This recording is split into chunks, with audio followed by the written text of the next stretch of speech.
smaller people, children. I lost the word. 한 4, 50년 정도가 되면은 인공지능이 이제 인간을 넘어서서 뭔가 인간을 오히려 지배할 수도 있는 날이 지능이 좀 인간을 앞설 수도 있고 저는 연구를 하면서 그럴 수 있다고 생각한 적은 사실은 안녕하십니까 동서울대학교 학생 여러분. 인공지능에 대해서 궁금한 분들이 굉장히 많으시죠? 오늘 인공지능이란 무엇인가, 특히 머신러닝, 딥러닝 관점에서 인공지능을 간단하게 소개해드릴 최승진이라고 합니다.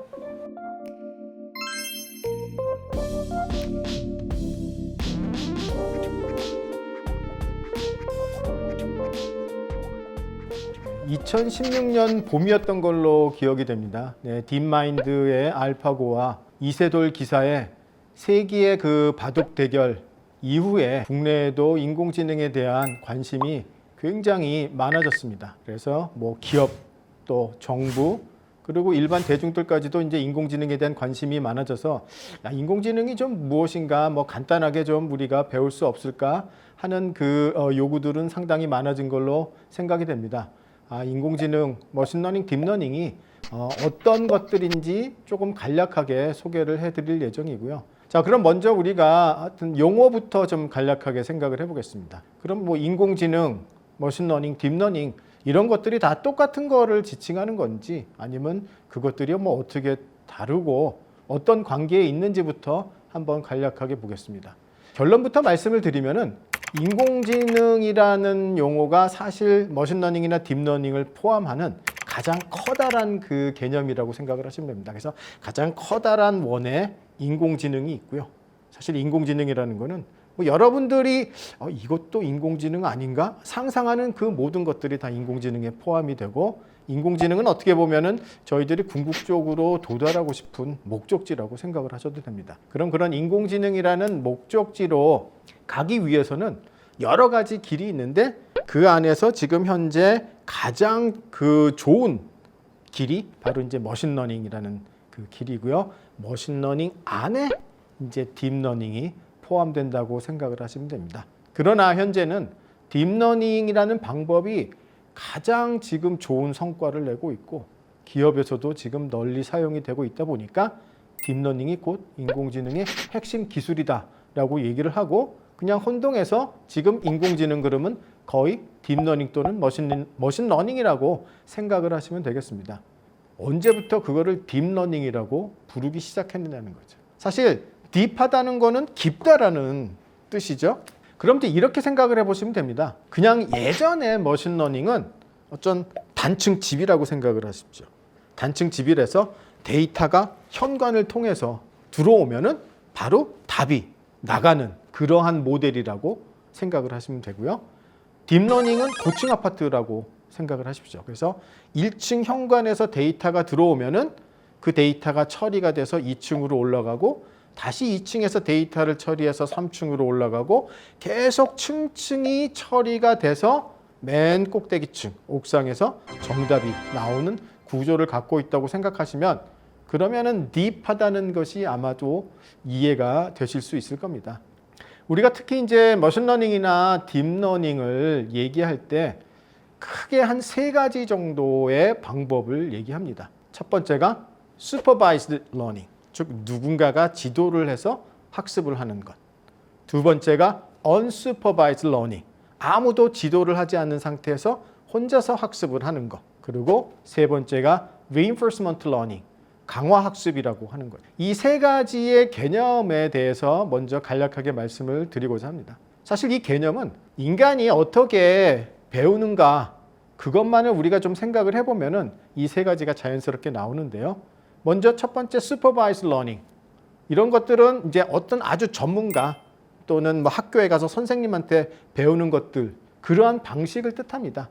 즉 모든 데이터들이 잘 레이블링이 돼 있고요. 즉 정답이 레이블링이 돼 있고 정답이 있는 데이터로부터 그 상관관계를 갖다가 학습을 함으로써 이제 어떤 새로운 문제에 대해서도 대답을 할 수 있는 능력을 갖게 해주는 거죠. 뭐 예를 들어서 여러분들이 예전에 중고등학교 때 학교에서 수학 선생님이 뭐 수학 문제를 갖다가 한 50문제 정도를 풀어준다고 생각을 해보겠습니다. 자, 그러면 이제 모든 학생들이 똑같은 50문제에 대해서 어떻게 푸는지에 대한 설명을 들었죠. 그리고 이제 시험을 봅니다. 시험에는 항상 새로운 문제가 나오죠. 그 새로운 문제를 얼마나 잘 풀 수 있느냐가 사실 그 전에 배웠던 50문제를 바탕으로 그거를 잘 일반화시켜서 새로운 문제를 갖다가 풀 수 있게 해주는 능력을 갖게 해주는 것이 바로 어떤 그 머신러닝에서 슈퍼바이즈 러닝의 가장 핵심이라고 생각을 하시면 되겠습니다. 자, 이제 두 번째 언슈퍼바이즈 러닝. 아무도 가르쳐 주지 않습니다. 그냥 혼자서 어떤 그 데이터들의 의미를 갖다가 파악을 해나가는 과정입니다.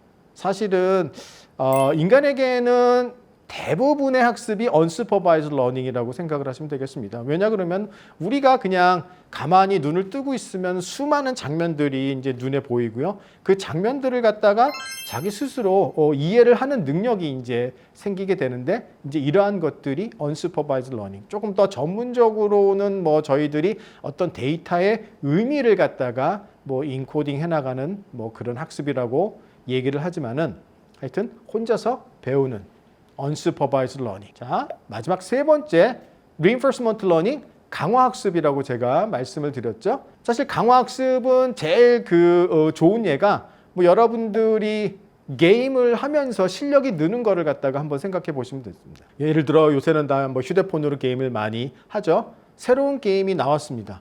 자, 그럼 처음에 이제 자기가 시도를 해보죠. 시도를 해보고 처음에는 뭐 금방 잘 안 되거나 스코어가 낮거나 이러죠. 이렇게 자기가 자꾸 직접 해보면서 시행착오를 겪어가면서 학습을 해나가는 것이 바로 강화학습이라는 것이고요. 자, 그것이 바로 이제 뭐 바둑을 둔다든지 어떤 AI 에이전트가 스스로 게임을 한다든지 이제 그런데 이제 지금 널리 활용이 되고 있습니다. 그렇기 때문에 우리가 학습이라는 걸 생각할 때는 이 세 가지 캐러고리에 속하기 때문에 이 세 가지의 개념을 알고 계시면은 뭐 아마도 머신러닝에 대해서 기본적인 파악이 될 거로 생각이 됩니다.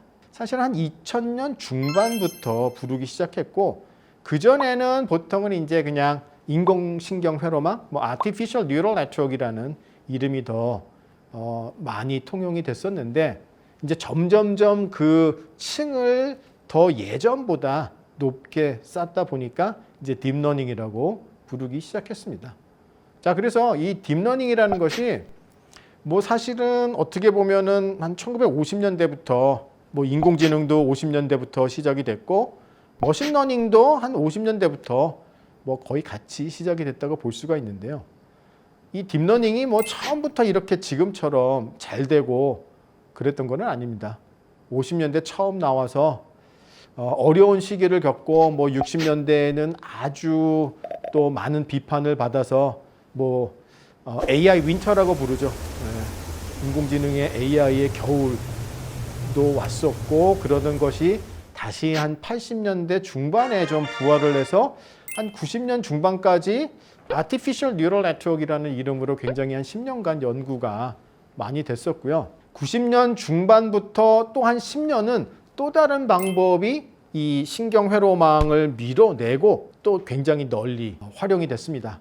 그러다가 이제 한 2000년 그 중반쯤에 돼서 그 현재 지금 토론토 대학의 그 제프리 힌튼 교수님이 이제 어떤 좀 획기적인 논문을 발표하시는데 우리가 조금 더 이렇게 많은 층을 쌓더라도 조금 더 학습을 잘할 수 있는 방법들을 제안을 함으로써 그때부터 이제 이 딥러닝이라는 이름으로 조금 더 많이 부르기 시작했고 지금처럼 이제 굉장한 발전을 이루었다고 볼 수가 있습니다. 그래서 이 딥러닝이라는 것이 사실은 이제 저희들이 뭐 연구를 하다 보면은 이 분야가 굉장히 또 뭔가 임팩트가 있고 잘 되려면은 최소한 어떤 인더스트리의 하나의 임팩트를 줄 수 있는 것이 나와야지만 그 학문 분야가 굉장히 다시 또 발전을 하게 되는데 뭐 머신러닝이라는 분야가 한 30년 정도 연구가 됐지만 그런 인더스트리에 임팩트를 주는 결과는 없었습니다. 아쉽게도. 그것에 대해서 사실 그 저희 같은 그 연구자들이 항상 좀 걱정을 많이 했었는데요. 그 어떤 일이 있었냐 그러면은 뭐 지금은 뭐 인공지능 스피커, 뭐 휴대폰에 들어가는 음성 인식 굉장히 지금 뭐 편하게들 사용을 하고 계시고 성능도 굉장히 좋은 편이지만 그 음성 인식이라는 그 기술이 사실은 2000년 중반까지만 하더라도 30년이 연구가 됐었지만은 상용화되기에는 성능이 조금 모자라는 그러한 상태로 답보 상태에 있었습니다. 그래서 이제 조금 더 성능이 올라가면은 뭔가 이제 상용화를 시킬 수가 있는데 그러니까 여러 노력을 들였는데도 이제 성능이 오르지 않는 그런 딱 꽉 막힌 상태였었는데요. 그때 이제 그 토론토 대학의 그 제프리 힌튼 교수님의 이제 대학원생들이 아마 2000년 말로 기억이 되는데 이제 그때 구글의 음성 인식 팀에 이제 인턴으로 가서 이제 일을 하게 됩니다.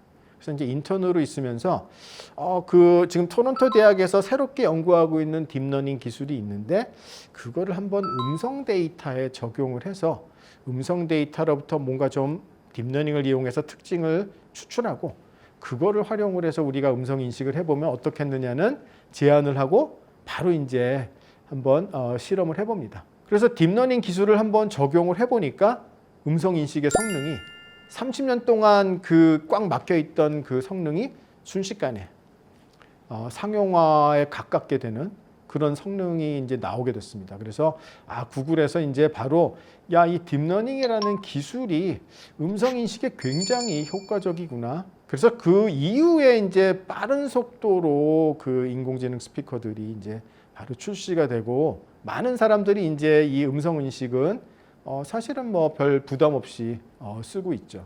그래서 어떻게 보면은 음성 인식이 이 딥러닝의 가장 첫 번째 성공적인 사례라고 보시면 되고 이러한 것들은 뭐 한 2009년, 2000년 말부터라고 생각을 하시면 되겠습니다. 자, 그럼 음성 인식이 성공을 거두다 보니까 바로 이제 어떤 뭐 영상, 이미지를 하시는 분들이 음성이 잘 되면 뭐 이미지 인식, 뭐 예를 들어 뭐 많이들 들어보신 뭐 강아지, 고양이 사진을 뭐 얼마나 잘 구별하느냐. 이런 우리가 이미지 인식에도 적용을 하면은 굉장히 성공을 거둘 수 있지 않겠느냐. 그래서 이제 그런 쪽으로 이제 눈을 돌리기 시작을 했죠. 그래서 이제 이 이미지 쪽, 컴퓨터 비전 쪽에서는 어떠한 일이 있느냐 그러면은 뭐 이미지넷 챌린지라고 해서 1000개의 캐러고리가 있습니다. 그래서 이제 1000개의 다른 그 캐러고리가 있고 각각 캐러고리 안에는 이제 같은 뭐 강아지면 강아지 종류 사진들이 굉장히 많이 있겠죠. 자, 그래서 이제 누구의 방법이 얼마만큼 자동으로 잘 1000개의 캐러고리를 인식하는지를 이제 이 경쟁하는 그러한 그 챌린지가 있는데 이게 이제 한 뭐 2010년 뭐 이럴 때까지만 하더라도 전통적인 컴퓨터 비전 방법들의 성능이 어느 정도였었느냐 그러면은 대략 한 70% 정도의 뭐 애큐러시를 가지고 이제 구분을 하기 시작했습니다. 한 뭐 11년도도 한 75% 정도. 이제 이러던 것이 그 2012년에 이제 다시 그 딥러닝 즉 이제 뭐 Deep Convolutional Neural Network이라는 모델이 다시 또 사용이 되기 시작했는데요. 그런 그 알렉스넷이라고 부르는 그 CNN이 2012년도에 적용이 됐는데 혼자서 한 85% 정도의 성능을 보였습니다. 그러다 보니까 컴퓨터 비전하는 사람들이 쟤는 뭐길래 도대체 우리가 이때까지 했던 기술로는 한 75%가 최고였었는데 혼자서 85%를 성능을 낸다는 거는 그 당시에 굉장한 충격이었죠. 이제 그러다 보니까 사람들의 관심이 전부 다 그 컨볼루션 뉴럴 네트워크라는 쪽으로 몰리기 시작했고 그러던 것이 한 2015년도가 되니까 성능이 한 95%에서 6%. 그래서 한 2014년도부터는 그런 문제에 있어서는 그 어느 누구도 전통적인 방법을 사용을 안 하고요. 딥러닝에 올인을 하기 시작합니다. 그래서 뭐 2015년도에 한 95%, 6%가 되다 보니까 뭐 거의 휴먼 레벨 퍼포먼스에 도달을 하고 이제 그 정도의 문제는 뭐 충분히 AI가 사람만큼 할 수 있기 때문에 이제 그거보다 더 어려운 문제로 다시 이제 옮겨가기 시작을 했습니다. 자, 그래서 음성 인식, 그다음에 이제 영상 인식 이러다 보니까 이제 그 다음에는 자연 언어 처리하는 사람들이 그럼 우리도 한번 이런 기술을 적용을 하면 잘 되지 않겠느냐. 그래서 한 2014년도부터 이제 그 딥러닝 기술이 적용되기 시작했는데 지금 자동 언어 번역기들을 또 많이 사용을 하고 계시죠. 그래서 이제 이게 한 2014년도부터 그 자동 언어 번역 시스템에 딥러닝 기술이 적용되기 시작했습니다. 그래서 한국어가 입력으로 들어오면 영어가 출력으로 나가는 그런 이제 자동 언어 번역기의 딥러닝 기술이 또한 굉장히 성공적으로 사용이 됐고, 이런 세 가지가 이제 일단 초창기 딥러닝의 성공적인 사례고요. 자, 그래서 이제 인공지능 딥러닝이라는 기술이 이미 한 2000년 말부터 대략 한 2010년이라고 치면은 지금 어떻게 되죠? 뭐 한 10년이 넘었죠. 이미 지금 굉장히 인기가 있었던. 자, 그러면 뭐 이 딥러닝이 이미 10년 넘게 인기가 있는데 이제 와서 우리가 뭐 딥러닝을 뭐 공부한다고 이거 혹시 이제 그냥 끝물 아닌가라고 생각하실 수도 있는데 제 생각에는 그렇지는 않습니다. 이 딥러닝은 굉장히 수많은 분야들을 돋보이게 해주는 그런 기술이기 때문에 아직도 적용을 해야 되는 무궁무진한 응용 분야들이 산재해 있습니다. 이래서 지금부터라도 딥러닝을 공부하는 것은 늦지는 않았다. 오히려 지금이 가장 빠른 시기다라고 생각을 하시고, 여러분들도 아마 이제 조금 관심을 갖고 이런 그 딥러닝에 관련된 공부를 좀 시작을 하시면은 아마도 여러분의 전공이 무엇이든 간에 아마 지금 이제는 아주 여러분들 분야에서 더 잘 될 수 있는 그런 찬스가 더 높아질 거로 생각을 합니다. 네, 이상으로 개념 설명은 마치도록 하겠습니다.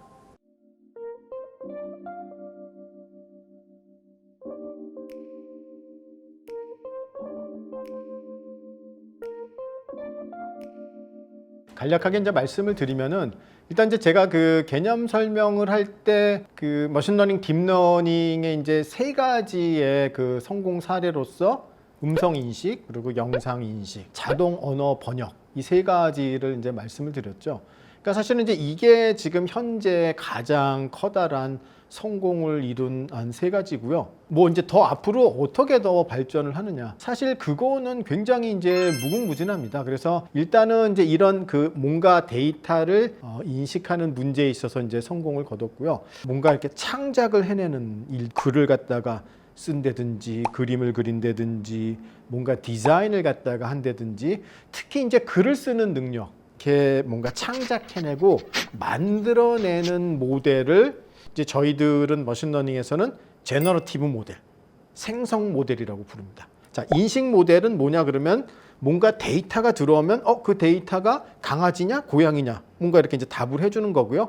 생성 모델은 뭔가 어떤 초기 값이 들어오면은 뭔가 이제 이 데이터를 갖다가 이제 이렇게 만들어내는 거죠. 그래야 이제 글을 쓸 수 있으니까요.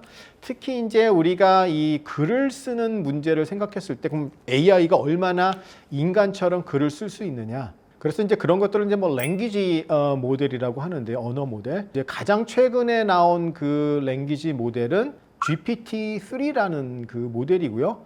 이제 이 모델이 최근에 미디어에서도 굉장히 많이 언급이 됐기 때문에 어쩌면은 여러분들도 들어보실 수는 있는데요. 그 많이 언급된 이유는 이제 오픈 AI라는 그 작은 회사에서 만들었는데요. 사실 이 오픈 AI라는 회사는 2015년 12월에 이제 시작이 됐습니다. 그러니까 사실 몇 년 안 됐죠. 근데 이제 그 회사가 유명한 이유는 Non-Profit AI 컴퍼니입니다. 즉, 그러니까 영리를 추구하지 않는 인공지능 회사고요.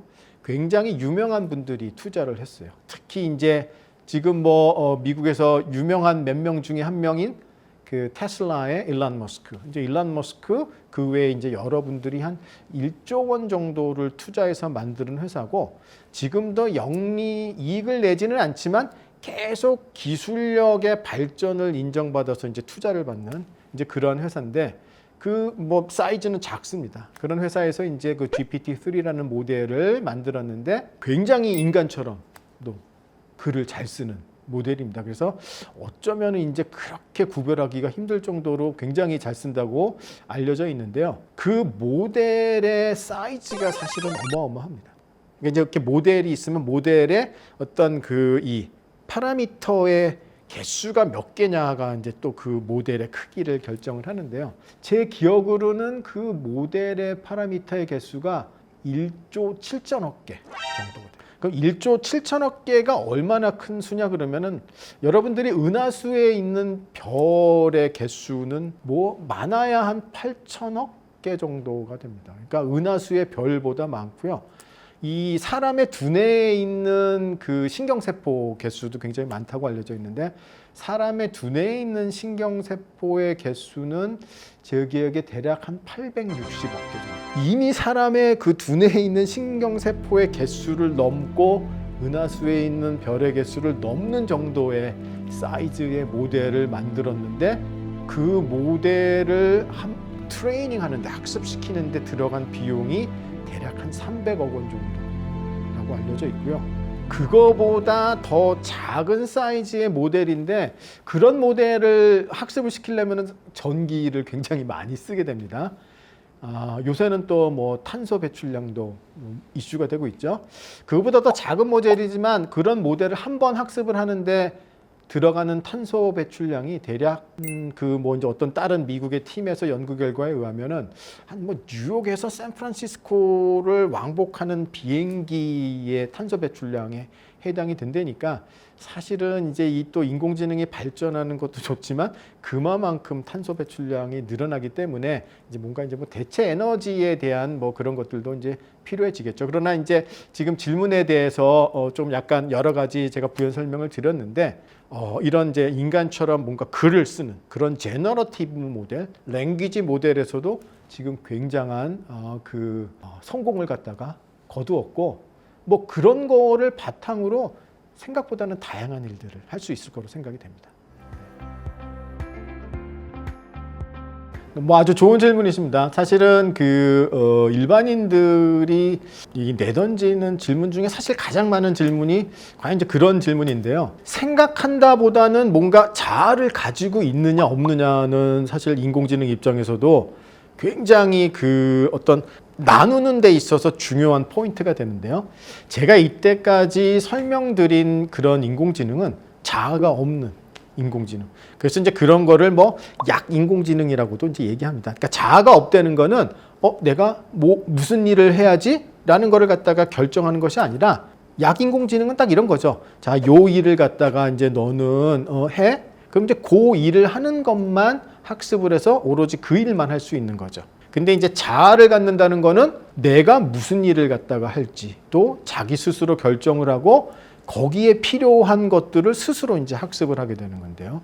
사실은 그 영화에 나오는 인공지능들이 강인공지능에 해당이 되는데요.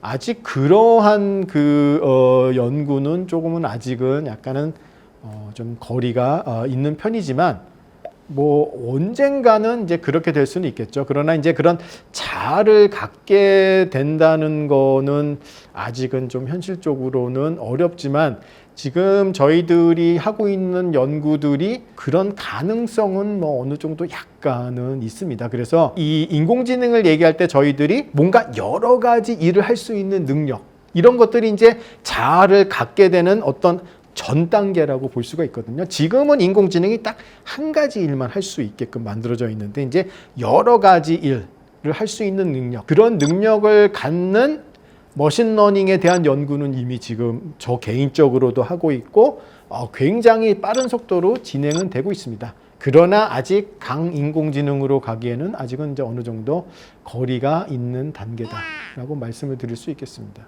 네. 결국에는 대중들이나 보시는 AI 관심 있으신 분들이 궁금한 거는 결국 인공지능은 인간을 뛰어넘을 수 있을까에 대한 주제에 대해서 또 얘기가 나오는데요.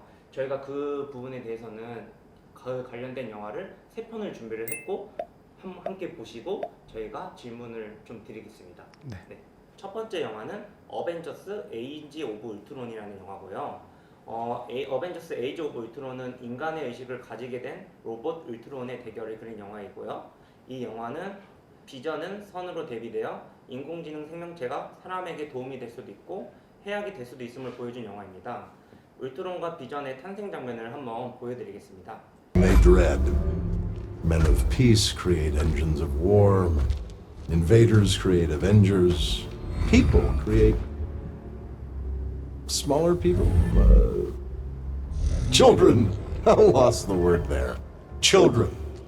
Designed to supplant them, to help them end. Is that why you've come? 네, 뭐 그것도 굉장히 어려운 질문이라고 생각합니다. 예, 지금 이렇게 이제 사람하고 자연스럽게 대화를 갖다가 할 수 있는 거는 상당히 어려운 기술입니다. 뭐 지금도 뭐 랭귀지 모델이 지금 많이 발전을 했고 뭐 인공지능 스피커가 조금 대화는 한다고 치지만 음성을 인식은 하지만 대화는 아직 굉장히 어려운 거고요. 이 대화를 자연스럽게 하는 거는 굉장히 어려운 기술로 알려져 있어서 아직도 이제 가야 될 길은 많지만 일단 뭐 대화가 어느 정도 된다. 라고 했을 때 과연 그러면은 인공지능이 뭔가 어떤 성격, 긍정적일 수도 있고 조금 더 비관적일 수도 있고 아니면 뭐 유머를 쓴다든지 학습을 시킬 때 어떤 데이터를 사용을 했는지에 따라서 달라질 수 있을 거로 현재는 생각이 됩니다. 그런 것들이 지금 아직까지도 뭔가 인공지능이라는 거는 뭐 그런 걸 만들기 위해서 학습을 시키기 위해서 이제 저희들이 많은 데이터를 모아서 그 데이터를 활용을 해서 학습을 하는 거고 그럼 그 인공지능 입장에서는 오로지 자기가 봤던 데이터로부터 뭔가를 갖다가 얻어내는 거기 때문에 어떤 종류의 데이터를 가지고 학습을 시켰느냐에 따라서 성격들이 달라질 수가 있고요. 저도 오래전에 그런 뭐 인공지능이 과연 뭔가 성격을 가지고 수 있을까 이제 그런 거에 대한 관심도 있어서 연구를 조금 한 적은 있지만은 이제 지금 현재로서 말씀을 드리면은 아무래도 이제 데이터에 가장 영향을 많이 받을 테고 유머를 쓰는 척을 그러니까 뭔가 데이터에 그런 이제 유머들이 많이 포함되어 있으면은 마치 유머를 쓰는 것처럼 흉내를 낼 수 있는 거지 실제 이제 인공지능이 그런 이제 어떤 휴머를 갖다가 갖는 건 아니죠. 근데 이제 거기에 관련해서 한 가지만 더 제가 말씀을 드리고 싶은 거는 인공지능이 못하는 것이 무엇이냐 사람에 비해서 뭐 어느 정도 생각을 하고 뭐 인식하고 이런 것들은 지금 다 하는데 한 가지 굉장히 현재도 차이가 나는 거는 과연 상상을 할 수 있느냐. 그러니까 상상을 한다는 거는 없는 데서 뭔가 새로운 걸 갖다가 생각해내는 건데요. 인공지능은 오로지 그동안 봤던 거를 바탕으로만 할 수 있어서 상상을 하는 인공지능을 만들 수 있을까도 요새 이제 최근에 어떤 하나의 뭐 이슈가 되기도 합니다. Right away. This is a start, but there's something we need to begin the real work. All of these are... Me. I have what the Avengers never will. Harmony.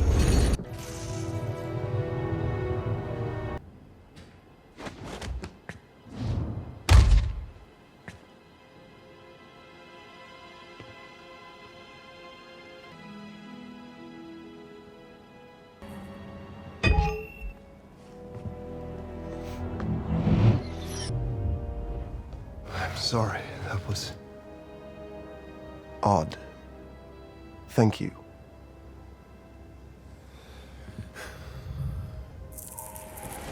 Thor.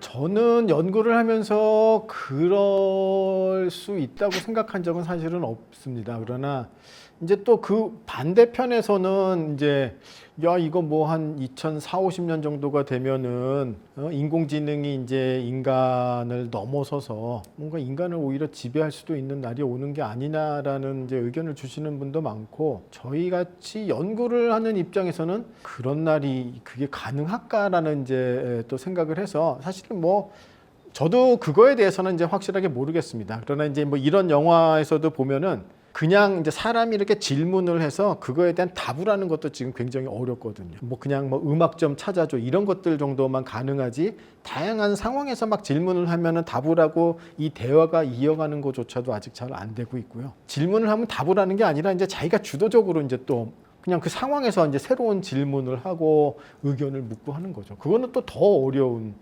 기술이고요. 그런 거조차도 아직은 사실은 잘 안 되고 내가 무슨 일을 할지도 자기 스스로 결정을 하고 이제 이런 것들은 아직은 굉장히 조금 뭐 연구가 그렇게 돼 있지는 않은데 정말 시간이 많이 흘러서 언젠가는 인공지능이 좀 인간을 앞설 수도 있고 악한 뭐 인공지능이 당연히 뭐 나올 수도 있는 날이 올 수도 있겠지만은 현재 기술 수준으로는 아직도 뭐 그런 일은 일어나지 않을 것 같다는 생각을 하고요. 인간도 그냥 가만히 있지는 않습니다. 인간도 끊임없이 사실은 인공지능이 발전을 하면은 인간도 발전을 할 겁니다. 당연히 저와 같이 이제 인공지능을 연구하는 사람들의 주장은 뭐냐 그러면은 인공지능이 인간을 대체하려고 하는 기술이 아니다라는 거죠. 예를 들어서 뭔가 인공지능이 발전해서 의사를 대체하고 뭐 변호사를 대체하고 많은 사람들을 대체하는 게 아니라 의사를 더 좋은 의사로 만들어주고 변호사를 더 좋은 변호사로 만들어주는 그런 어떤 그 보조 기술을 제공하는 것이 인공지능을 연구하는 사람들의 목표이기 때문에 크게 걱정은 안 하셔도 되지 않나? 뭐 저 개인적으로는 그렇게 생각을 합니다. 네. 두 번째 영화는 엑스마키나라는 영화이고요. 이 영화는 인공지능이 인간의 마음을 현혹시켜 본인이 갇힌 건물에서 탈출하는 줄거리의 내용입니다. 인공지능이 인간의 마음을 현혹시키는 장면을 한번 보여드리겠습니다. 네. How long until we get to his estate? We've been flying over his estate for the past 2 hours. Do you know what the Turing test is? It's when a 여기서 human 한번 interacts 질문드리겠습니다. with a 이 튜링 테스트는 혹시 그 이미테이션 게임이라는 영화가 있었고 이제 그 알란 튜링을 모델로 한 영화죠. 예, 그 튜링이라는 분은 수학자, 영국의 수학자였었고요.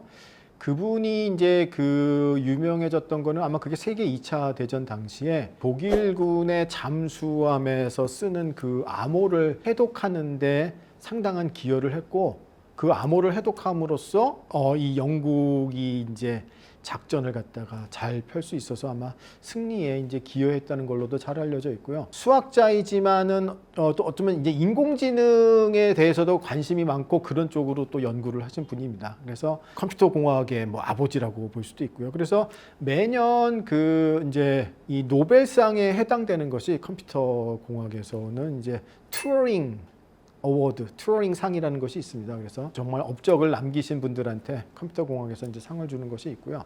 그런 이제 그 튜링이라는 분이 이제 인공지능을 생각하면서 그러면은 과연 우리가 뭔가 기계가 지능을 갖게끔 만들었는데 얘가 인공지능을, 지능을 뭐 가지고 있는지 없는지를 어떻게 이제 우리가 판단을 할 수 있겠느냐. 그래서 이제 생각해낸 것이 이제 튜링 테스트죠. 그래서 이제 예를 들어서 어떤 하나의 기계가 있고 뭐 한 명은 한쪽은 뭐 인간입니다. 이제 많은 사람들이 테스트에 참여를 하는데 이제 이 사람하고도 대화를 하고 이 기계랑도 예를 들어 대화를 했을 때 이제 이 참여한 사람들이 과연 내가 지금 대화를 한 상대가 기계인지 사람인지를 갖다가 이제 판단을 하는 거죠.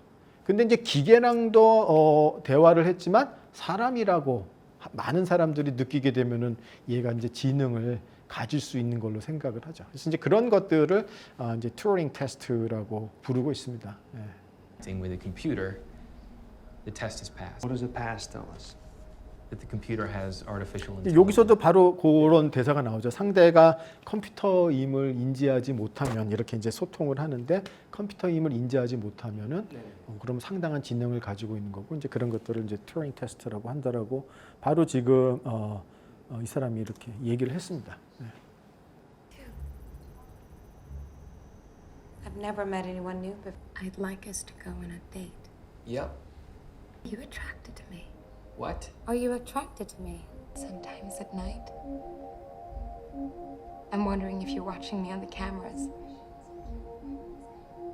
And I hope you are.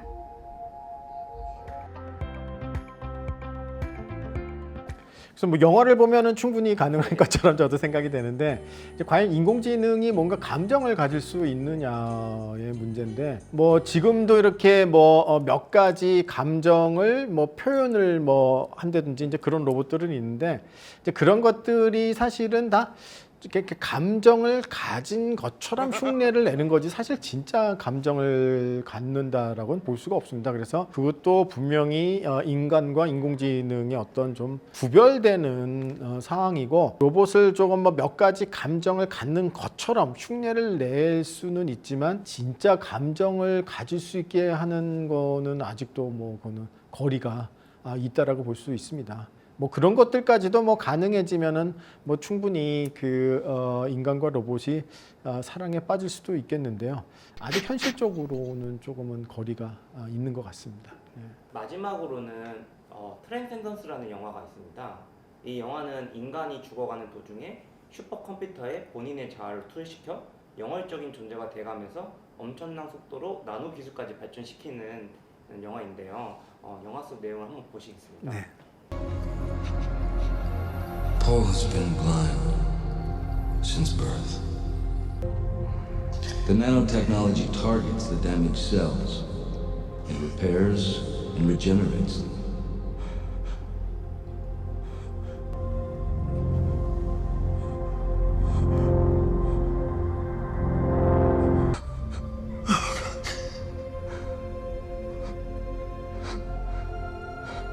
We're not hiding anything. These people all came on their own, looking for us to help them. So we did. 좀 이 영화를 보면서 들은 생각이 이제 마지막 장면에 나오는데 이제 이렇게 애초부터 앞을 못 보는 사람을 이제 이런 기술을 통해서 이제 앞을 볼 수 있게 해주는 이제 이런 것들이 현재 어떤 기술이냐 그러면은 이제 브레인 머신 인터페이스라는 기술입니다. 예를 들어서 이렇게 좀 정말 뭔가 시각에 장애가 있는 분들이 뭐 약간의 컴퓨터가 지금 보고 있는 것들이 어떤 신호인지를 갖다가 좀 컴퓨터가 해석을 해서 그거를 브레인에 전달을 해줌으로써 어느 정도 어렴풋이 볼 수 있게 해주는 기술들은 이미 지금 어느 정도 나와 있습니다. 그래서 어떤 인간의 두뇌하고 컴퓨터를 연결을 함으로써 지금 현재 뭐 무슨 생각을 하고 있는지를 또 컴퓨터가 알아낼 수도 있고 또는 컴퓨터가 어떤 컨트롤 시그널을 보내서 브레인이 어떤 역할을 하게끔 할 수도 있고 하는 기술들이 아직은 좀 초보적인 단계지만은 그런 브레인 머신 인터페이스 기술이 정말로 더 많이 발전을 하면은 어떤 특정한 사람의 뇌를 기계로 클로닝을 해서 이제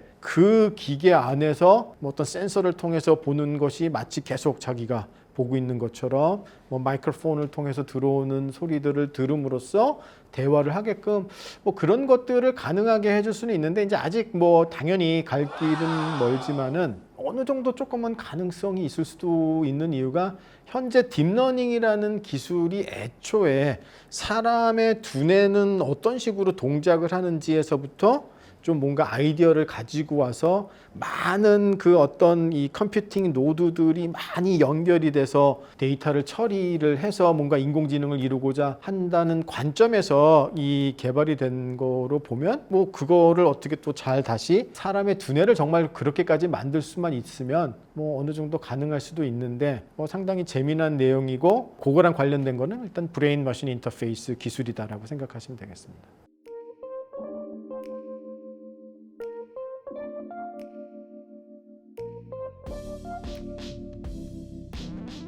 아까 우리가 영화를 보면서 하나 튜어링 테스트에 대해서 질문을 해주셨고 이제 그래서 제가 튜어링 상이라고 매년 또 컴퓨터 공학자들한테 이제 주는 상이 있다고 했었죠.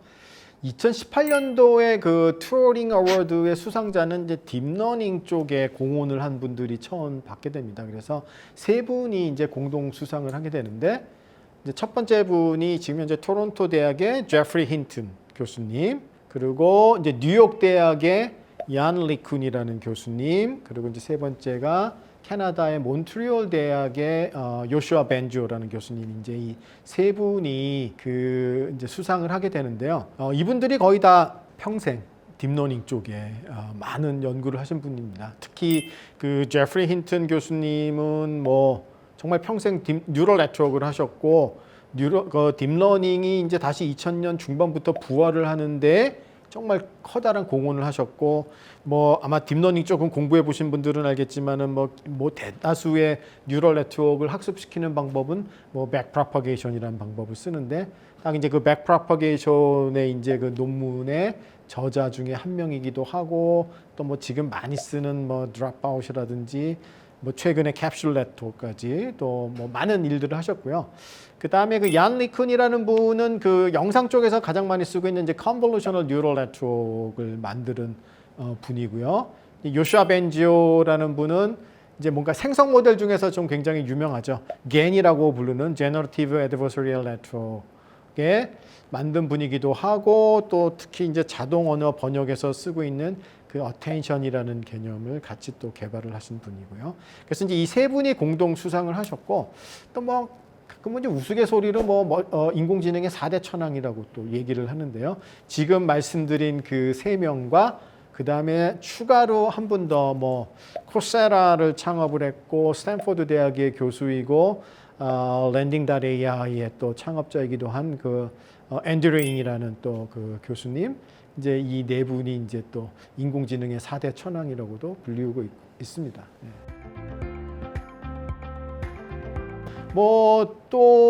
그러다가 최근 들어서는 건축 이런 데서도 이제 쓰는 예가 나왔는데요.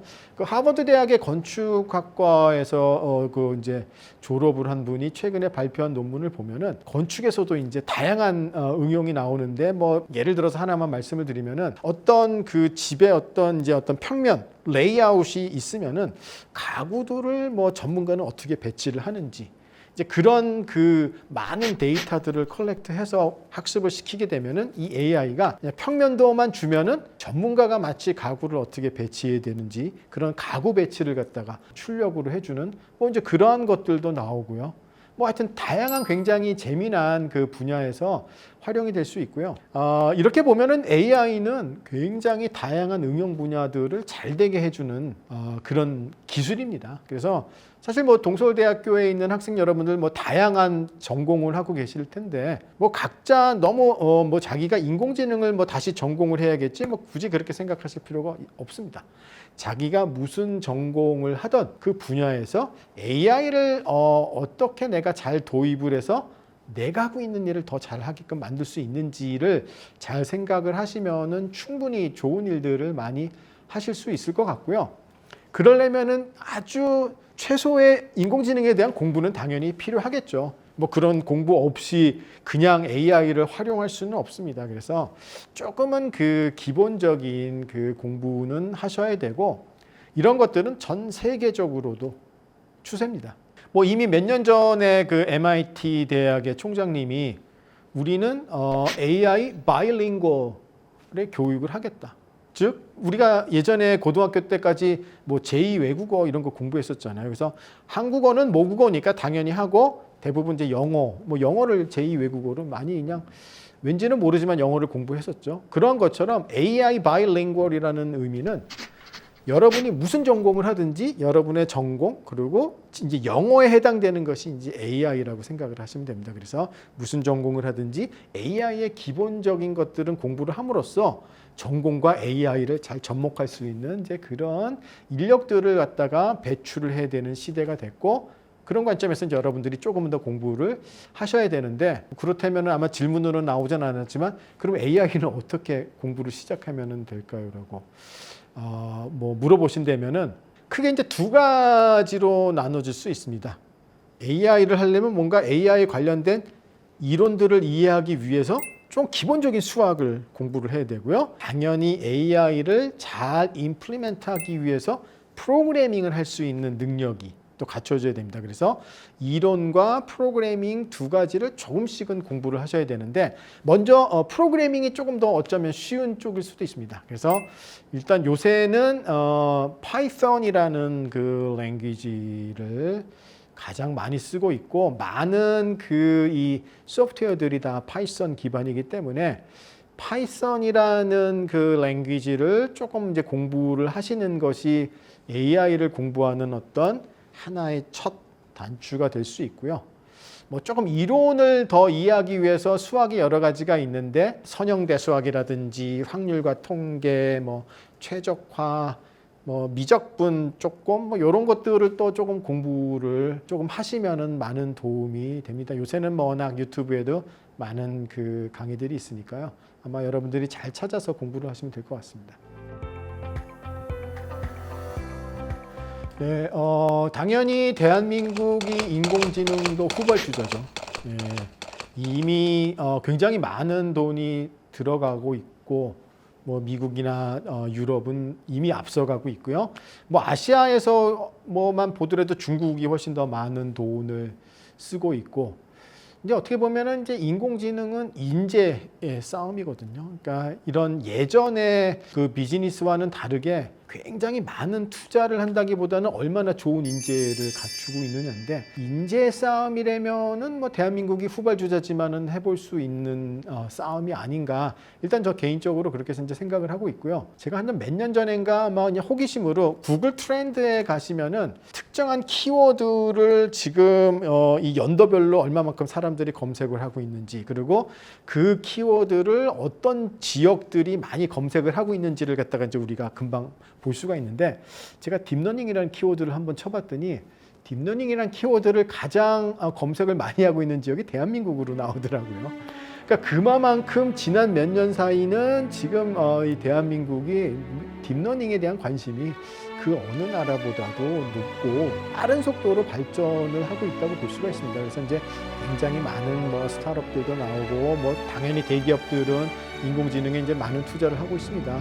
그리고 굉장히 또 그 열심히 일을 하고 공부를 하는 많은 그 청소년들이 대한민국에 있기 때문에 아마 인공지능의 앞날은 대한민국에서는 상당히 밝은 게 아닌가라고 생각은 합니다. 그러나 이제 제가 하나만 개인적으로 조금 말씀을 드리고 싶은 거는, 많은 관심이 있고 빠른 속도로 대한민국에서도 발전을 하고 있는데, 한 가지 아쉬운 거는 이렇습니다. 대한민국은 좀 너무 트렌드를 쫓아가는 경향이 되는 거예요. 물론 많은 사람들은 트렌드를 쫓아가서 거기에 필요한 기술들을 계속 팔로우하고 만들어야 되지만, 그래도 소수는 트렌드랑 상관없이 뭔가 기초적인 것들을 꾸준히 연구를 해야 되는데, 이 미국이나 유럽, 뭐 아시아에서는 일본, 이런 선진국들과는 조금은 아직은 그런 부분들이 미흡합니다. 그래서 트렌드를 쫓아가는 것들도 대다수가 해야 되는 일이지만, 그렇지 않은 것들을 좀 꾸준히 연구할 수 있는 청소년들도 많이 나온다면은 대한민국의 앞날이 더욱더 밝지 않을까, 그렇게 생각합니다. 뭐 아마 그 제가 동서울대학교를 방문한 적은 없는데, 아마 다양한 전공들을 공부를 하시면서 어떻게 보면 인공지능에 대한 관심은 뭐 마찬가지로 많을 거로 생각을 합니다. 뭐 지금 내가 어떻게 하면은 조금 더 인공지능을 쉽게 잘할 수 있을까? 뭐 이 세상에 사실 쉽게 잘할 수 있는 거는 아무것도 없습니다. 당연히 노력이 들어가야 되겠죠. 그런데 이 인공지능이 꼭 이론만을 전문적으로 잘해야지만 잘할 수 있는 학문은 아닙니다. 물론 이론을 잘해서 아주 핵심적인 알고리즘들을 만들어내는 그런 소수도 있지만, 사실은 인공지능을 툴박스로 활용을 해서 많은 일들을 하는 영역이 사실 더 많거든요. 그래서 조금만 기본적인 공부를 해서 뭐 다양한 분야에서 활용을 갖다가 할 수 있는 능력은 아마도 뭐 동서울대학교 학생 여러분들도 굉장히 의욕도 있고 잘할 수 있을 거로 생각이 됩니다. 그래서 조금은 더 공부를 해서 이 인공지능을 툴박스로 잘 활용을 함으로써 여러분들이 하고 계시는 그 분야에서 더욱더 성장을 했으면 좋겠습니다. 오늘 한 뭐 50분에서 1시간가량 인공지능이 무엇인지 제 강의를 듣느라고 동서울대학교 학생 여러분들 수고 많으셨습니다. 뭐 제 강의가 뭐 얼마나 재밌었는지는 모르겠지만, 아마 여러분들이 인공지능에 대한 또 호기심을 조금 더 키우는데 도움이 됐다면은 저도 좋겠습니다. 네, 수고하셨습니다.